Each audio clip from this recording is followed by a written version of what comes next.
I see you out there. Hi, my name's Carl Soule. I am a Senior Solutions Engineer for Adobe Systems. I spent the last 2.5 years on the road for Adobe as an evangelist. Evangelists travel roughly 210 days a year.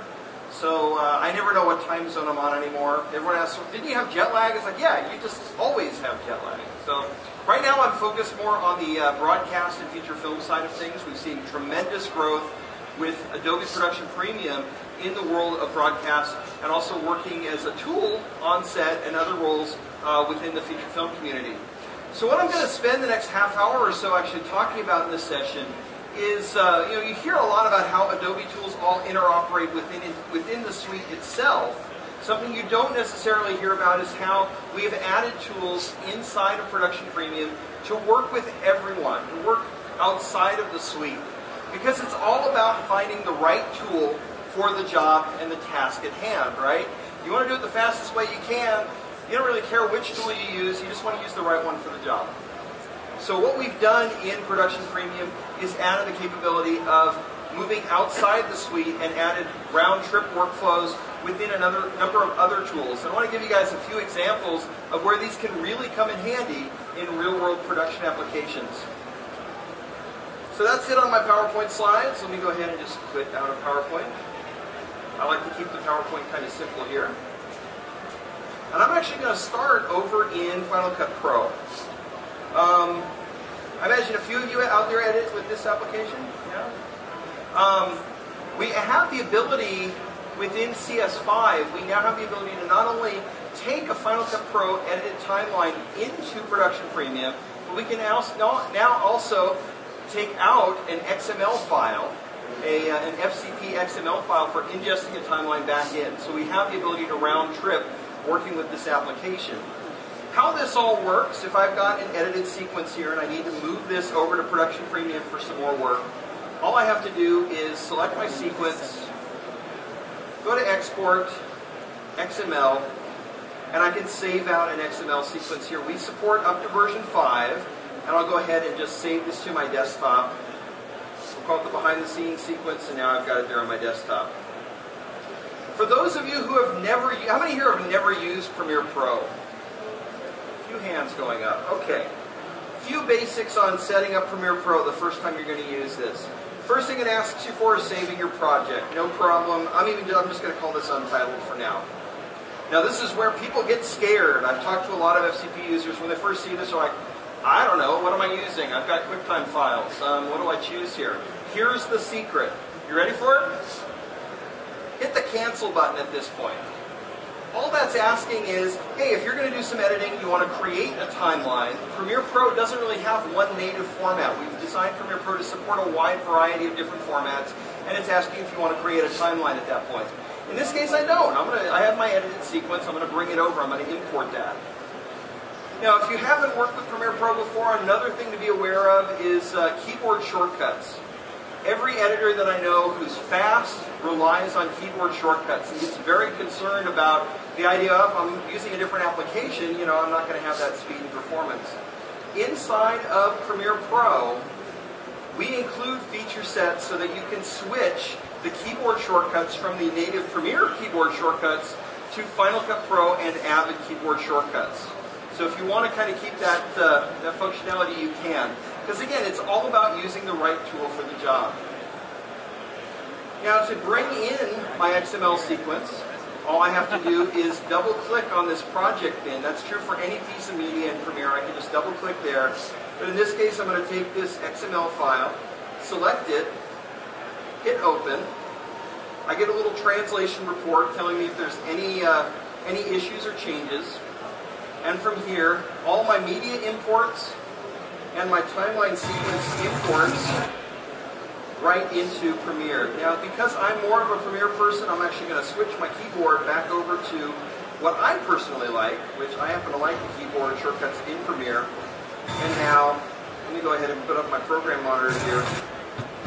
And now I've got my sequence imported into Premiere Pro. Now, why would you want to do this type of thing? And by the way, this works the same way with Avid. With Avid, we use what are called AAF files, and I'll be talking more about that in a few minutes here. But why would I want to do something like this? Why would I want to bring in my media and start working with Premiere Pro? Think of Premiere Pro as the gateway into other applications within Premiere Pro, or within Production Premium. So if I want to take clips and bring them over to After Effects, if I want to take timeline sequences and create Blu-ray discs with menus, we can use those tools inside of Production Premium. If I'm using a lot of Photoshop files, and I don't want to have to save out to like PNGs or things like that, Premiere Pro can work natively with PSD files. So it's all about finding the right tool for the right task.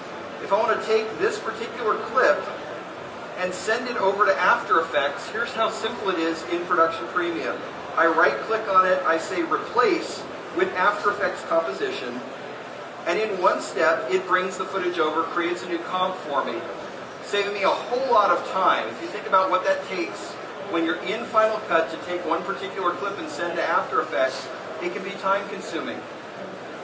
Now, once I've made this change, I've sent this over to After Effects, I can start playing with this. Maybe I want to put some sort of an effect on this.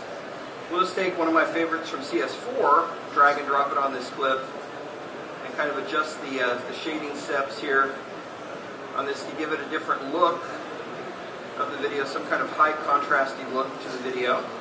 Now, if I want to see this in an editorial environment, how hard is it to get it back over on the timeline in Premiere? Well, guess what? It's already there. All I have to do is switch over to Premiere Pro, and of course, it's not going to work for me today. Okay, well,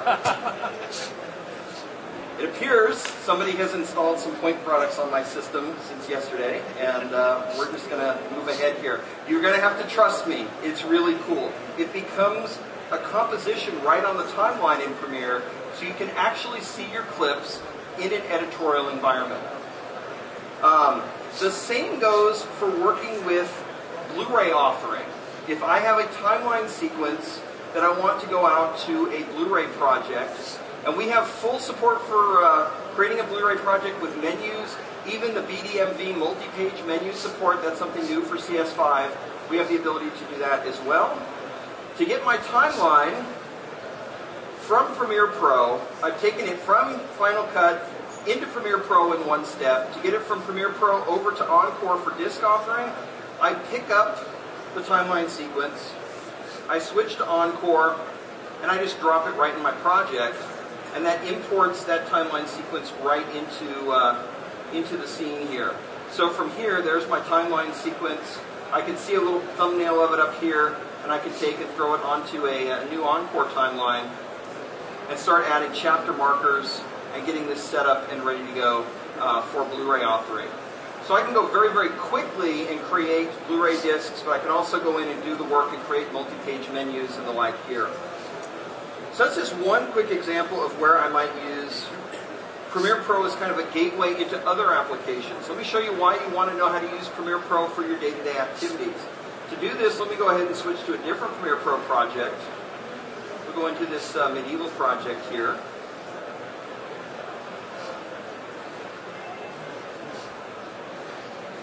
Now, one of the big strengths of working within Premiere Pro happens to be the fact that we work natively with clips.